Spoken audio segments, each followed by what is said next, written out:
Next on NCBA's Cattlemen to Cattlemen. Industry leaders tour the country as part of the Young Cattlemen's Conference. Plus, guidance on how to best develop bulls on your operation. And we'll explain how the beef checkoff is playing an important role when it comes to beef tenderness. And now, NCBA's Cattlemen to Cattlemen with your host, Susie Ross.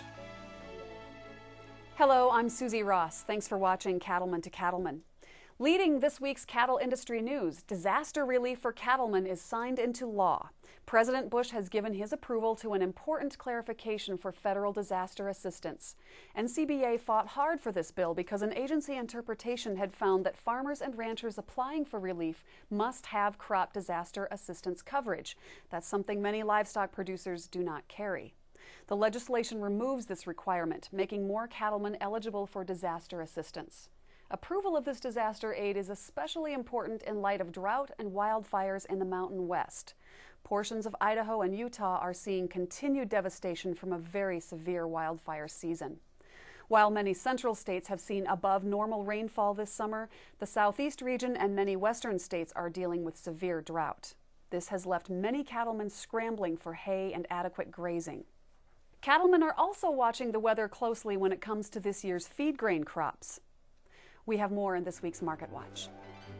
Market Watch, brought to you by Pfizer Animal Health. Joining us is Kevin Good of Cattle-Fax. Welcome back, Kevin. Nice to be here. It's great to have you back, as always. We all remember the news last spring about corn plantings being at a 60-year high. And that looked like good news for cattlemen. But now we're getting a clearer picture of how big that corn crop will actually be. So what's the good news? What's it look like for corn plantings? It looks good. It really does. The last crop condition report, which came out earlier this week, had 58% of the crop in the good and excellent category, which is even compared to last year, and it's actually up 2% on the 5-year average. Plantings are very large, as you mentioned. They're at 94.9 million acres. That's up almost 15 million acres compared to last year. Now we put that size of an acreage on top of a yield expectation of about 153 bushels per acre, which is a little larger than trend line, gives us a total yield or total crop expectation of a little bit over 13 billion bushels, which would be a record crop by over 1.2 billion bushels compared to 2004. So a large crop.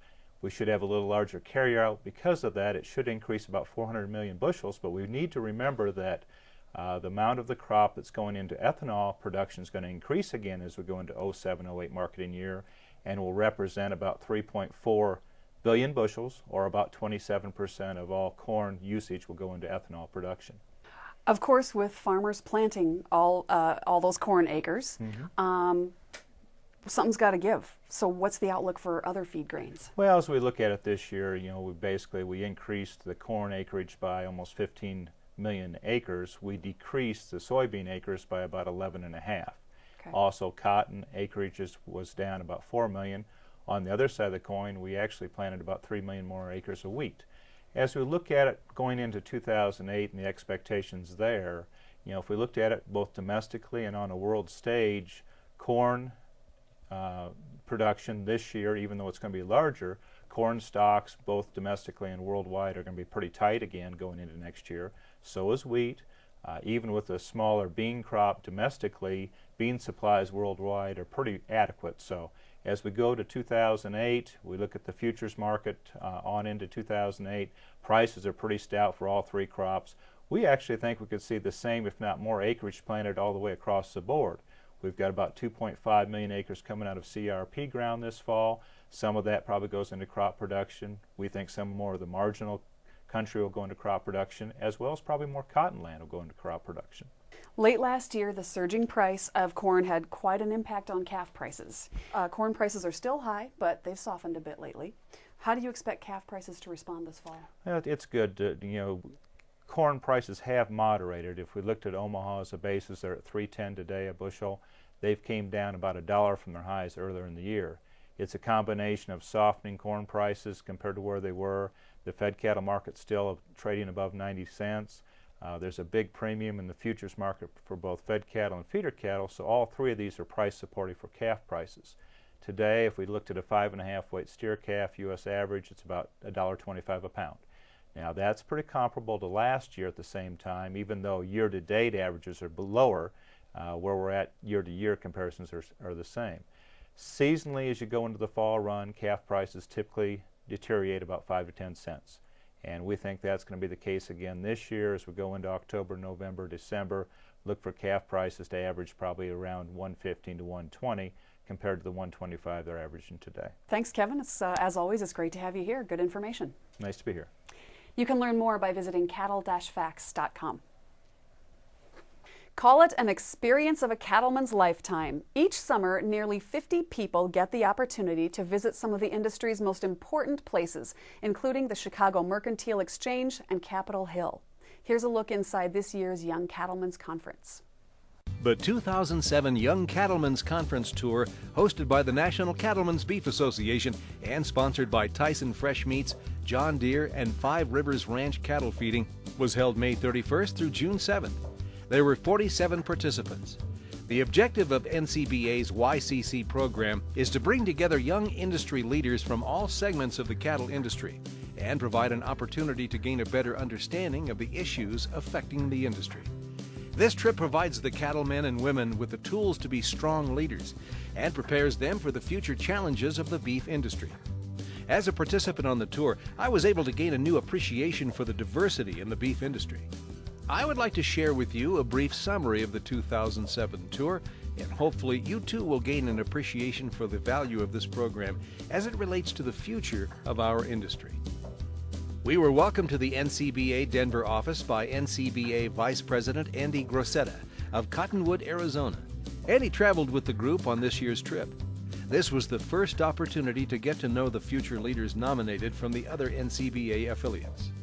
Well, I think probably my favorite part of the YCC trip has been just getting to know the political part of the beef industry.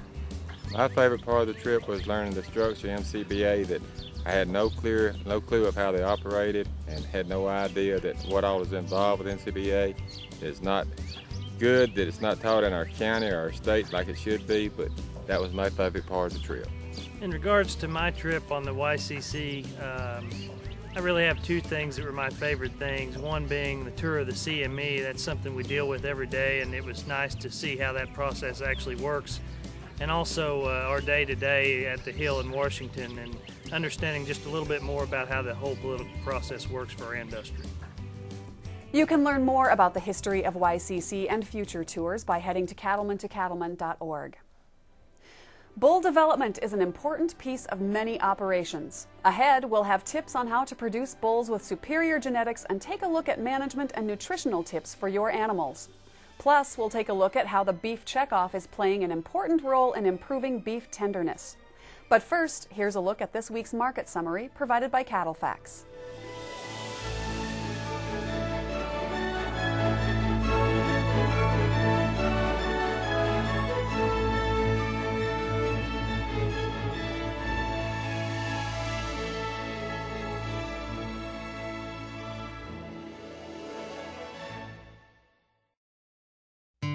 Out here, you do a job right, then you move on. And when the job is fast treatment of shipping fever, Baytril 100 is how you do it. It's designed specifically for first-line treatment of bovine respiratory disease, for use by or on the order of a licensed veterinarian. Extra label use in food-producing animals is prohibited. Ask your veterinarian for more information. When the job is killing BRD fast, choose Baytril 100. Right the first time. In 1874, an innovation changed the beef industry forever. It was called barbed wire, and it brought an end to open-range grazing and began a whole new era of cattle management. Today, there's another breakthrough innovation changing the beef industry. It's called Draxxin, and it's one more way Pfizer Animal Health is working with veterinarians and cattlemen to open up a whole new era in animal health. To learn more about Draxxin, talk to your veterinarian. Fort Dodge Animal Health knows your animals are an important part of your way of life. That's why we're committed to providing you with a complete family of livestock vaccines and pharmaceuticals to protect your investments, save you time, and ensure quality and safety in your operation. Your herd and your horses are important to you. That's why they're important to us. Fort Dodge Animal Health. For more information on our entire family of livestock products, visit us online. Welcome back to Cattlemen to Cattlemen. Buying a bull is a big investment, so when you're raising bulls for sale, it takes proper bull development to make your animals stand out from the competition. We have more in this week's Cattle Learning Center segment.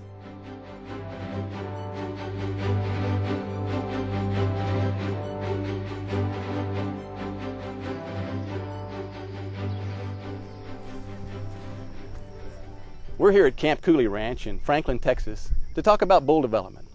Essentially, that means taking this set of bull calves and turning them into aggressive, sound, range-ready bulls to use in your cow herd. In order to get that done, these bulls are going to have to pass a number of tests. First of all, they're going to have to pass a gain test to measure their growth performance. They'll also have to pass a breeding soundness exam. So in order to give them the best chance of getting that done, we want to make sure that we have the nutrition and management in place so that these bulls can pass that test. Good morning, Mike. Morning. It's good to see you. You too. This is Mike Hahn. Mike manages these bulls that are on development here at the Camp Cooley Ranch. And we just thought we'd have Mike come in and tell us a little bit about what you do on a daily basis and how you manage these developing bulls. Well, we've got 10 of these gain test pens, and every morning we get out and start riding through these pens and checking over the general health of the bulls first, and then we go to the water tanks and make sure that they've got good, clean, fresh drinking water, and check the feeders, make sure that they're well charged and feeding properly. We noticed that you've got these bulls on a kind of a self-feeding program, have some self-feeders out there. Sometimes there's some concern that may negatively affect the disposition of the bulls since you're not out feeding them and being amongst them. Have you noticed anything like that from this standpoint? No, not really. In fact, maybe even in the contrary. Gosh, we're out in these bulls. Basically, you know, most places will have just a tractor and a buggy to feed. You know, that's the only thing they see versus these feeders. You know, they get up around these feeders. You know, there's no pressure against them or anything else as far as eating and come and go whenever they like. Yeah, that's great. There's, you know, sometimes these bulls will make 8-10 trips a day, you know, back to these feeders, back and forth from the back of these traps that are pretty good sized, and so it works pretty good. Helps to give them a little bit of exercise, maybe. Besides that, yes, as far as, you know, it's pretty important in bull development. Guys, Mike, the bulls look great. You're doing a great job with them. Great. Appreciate your help. Thank you. Thank you very very much. Bye. We're here with Dr. Chance Farmer. Dr. Farmer is a nutritional consultant for us here in Texas and takes care of the nutritional management or the program really for the bulls that we've got here at Camp Cooley. What are the key factors in this development diet? We want to make sure that the program is safe, but we want to allow that bull to express his genetic potential. But we can do that by measuring his optimum performance rather than his maximal performance. We don't want to push him too hard to where we put ourselves in that fat, flat, and founder situation. Basically, we want to make sure that it's optimal performance. But at the same time, we need to make sure that the bull's structural soundness is maintained. At the same time, we want to make sure that we don't have negative effects on the bull's fertility. Now, the other thing is to think about the long-term success of any bull development program hinges on that bull not only being functional and sound when he's turned out to do the job that he's supposed to do, which is breed cows, but he also needs to be sellable. And to be sellable, he needs to look the part. A bull can look the part, which is really an athletic, sound-moving bull, but a bull doesn't have to be too excessively fleshy to get that done. Control over the ration consumption is extremely crucial. By the same token, we need to make sure that the ration is balanced properly to achieve those goals. And last, but certainly not least, water is essential, especially in these hotter environments.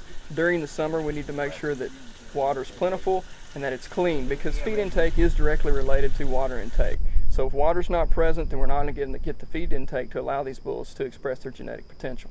Yeah, a lot of times it's the kind of the forgotten nutrient. So we've got to keep those waters clean and out there. Absolutely. So after we've got all these dollars invested in making sure that we've got the right genetic base for these bulls, it's important to have those diets right so he can express that. Absolutely. And these bulls look great. Looks like you've got them on the right track here, Chance. Thanks a bunch. Thank you. When we return, we'll head back to Camp Cooley, where our experts have more on how to develop a solid breeding program on your operation. Purina's wind and rain minerals are research tested and field proven to provide balanced mineral nutrition essential for cattle health, growth, and reproduction. They're highly palatable so cattle consume what they need when they need it. And wind and rain minerals special formulation resists the elements so they won't blow out of the feeder and maintain their palatability even if they've been wet. Wind and rain cattle minerals from Purina Mills, building better cattle.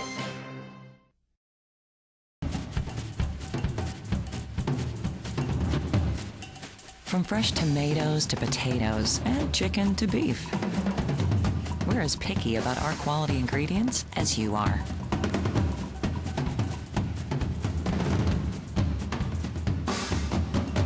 Because that's what we're made of.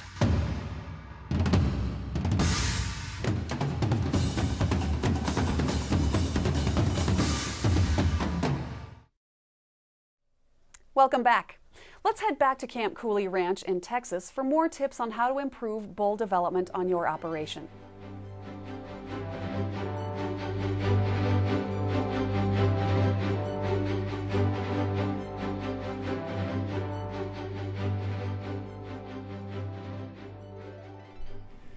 Well, you know, we've got these bulls started and we've had them through the gain test. And now we've got some bulls behind us that came off test back in February. We're in July now.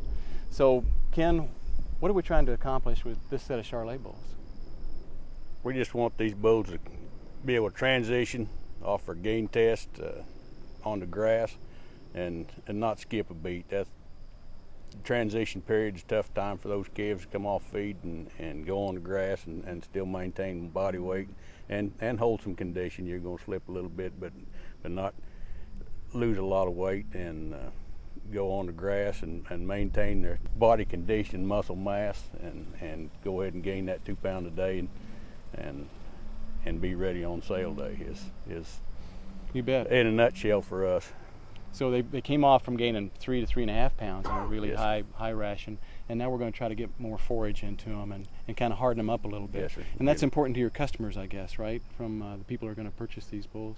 Yeah, they want a bull that can go out on grass and not have a feed bag stuck around their neck and go out and service cows and maintain the body condition as well as a bull can do and still get his job done. You bet. And it's kind of a fine line, I guess, because they expect them to be range ready and not meld on them, and yet you've got to have a little bit of condition on them maybe for sale day.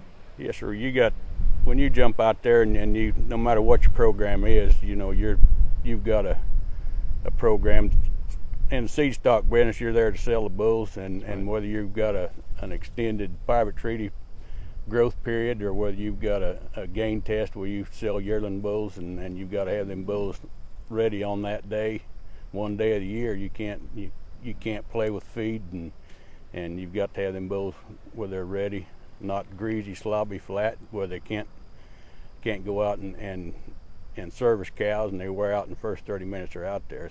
You've got to have bulls that can go out and cover the country and get the cows serviced and be ready on a given day and still keep your structural soundness in your feet and all things given, you know, the testicle development and everything on those bulls and fertility.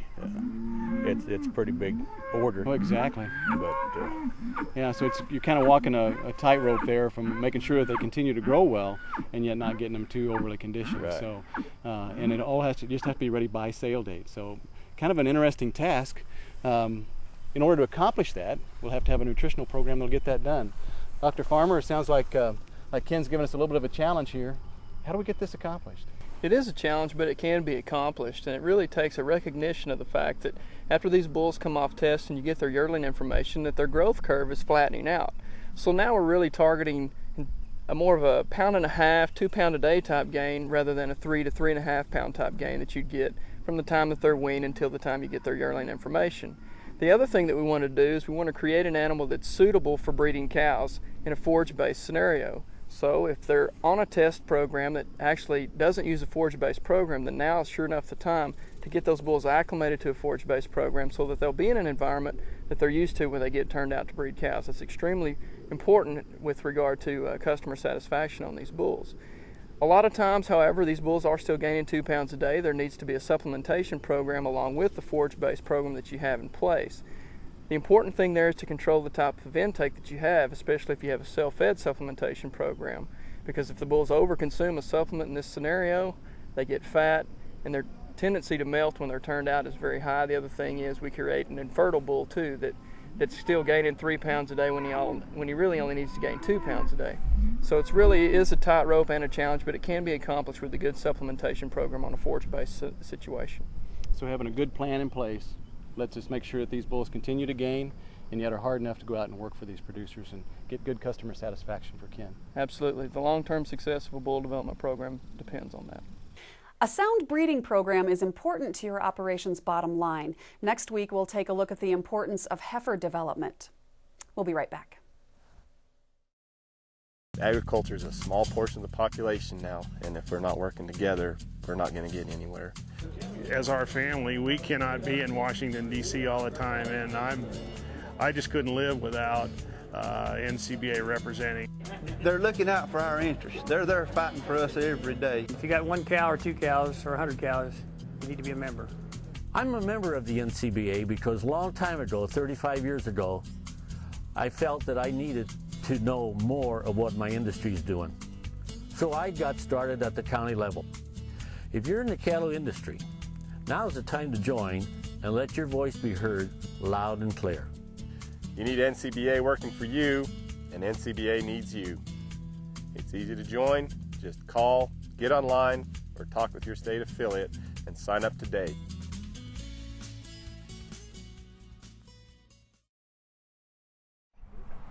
I'm Orrin White, Mac 6 Cattle Feeders, Hereford, Texas, and you're watching Cattlemen to Cattlemen. NCBA's Cattlemen to Cattlemen, a television show by cattlemen for cattlemen. Welcome back. New research from the Beef Checkoff shows that beef is making gains when it comes to tenderness. Reporter Brian Baxter has more. Beef producers, through their checkoff, are working to give consumers more reasons to choose beef more often. And when it comes to customer satisfaction with beef, one of the most important factors is tenderness. We want every meal and every eating experience of beef to be a pleasant and enjoyable experience. And in tenderness, we have found through some marketing research, plays a very important part of that. Tenderness is just another one of those issues that we deal with, and we know that if we can put that combination together with some flavor and some marbling in there and have a tender product, that's just the winner takes all when you do that. A new checkoff-funded national beef tenderness survey evaluated beef cuts from 82 retail outlets and 6 food service facilities in 11 cities across the nation. Tenderness was rated by trained consumer sensory panels and with a test measuring the amount of force needed to slice a beef cut. Our national beef tenderness study, we use that as our measuring stick to how well we're doing. We're continuing to see an increase in tenderness. This time when we did the study, we're seeing about an 18% increase. Increased aging and a jump in branded beef programs were among the factors resulting in greater beef tenderness. The 18% increase in beef tenderness comes on top of the 20% increase found in the previous survey completed in 1999. I'm Brian Baxter reporting. For more information on beef tenderness research, head to cattlemen-to-cattlemen.org. Thank you for continuing to share your family, farm, and ranch photos with Cattlemen to Cattlemen. Here's a look at a few that came our way in this week's Legacy Photos.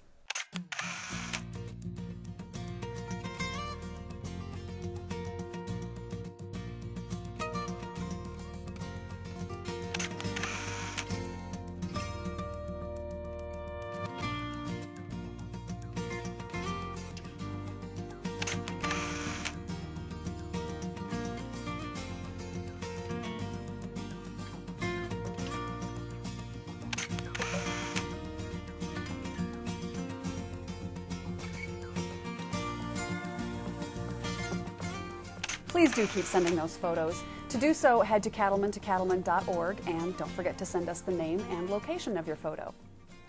Next week, we'll take a look at how you can improve heifer development on your operation. Plus, we'll take a look at the benefits of using your land for hunting leases. And as always, your news and market headlines. Before we go, we wanted to give you a look at this year's National Junior Hereford Show. The event was held in Denver, Colorado. As you can see, kids and their animals from across the country traveled to the Mile High City to compete in the event. Thanks for joining us on NCBA's Cattlemen to Cattlemen. Be sure to tune in next week. A new episode airs every Tuesday night at 8:30 Eastern Time right here on RFD TV.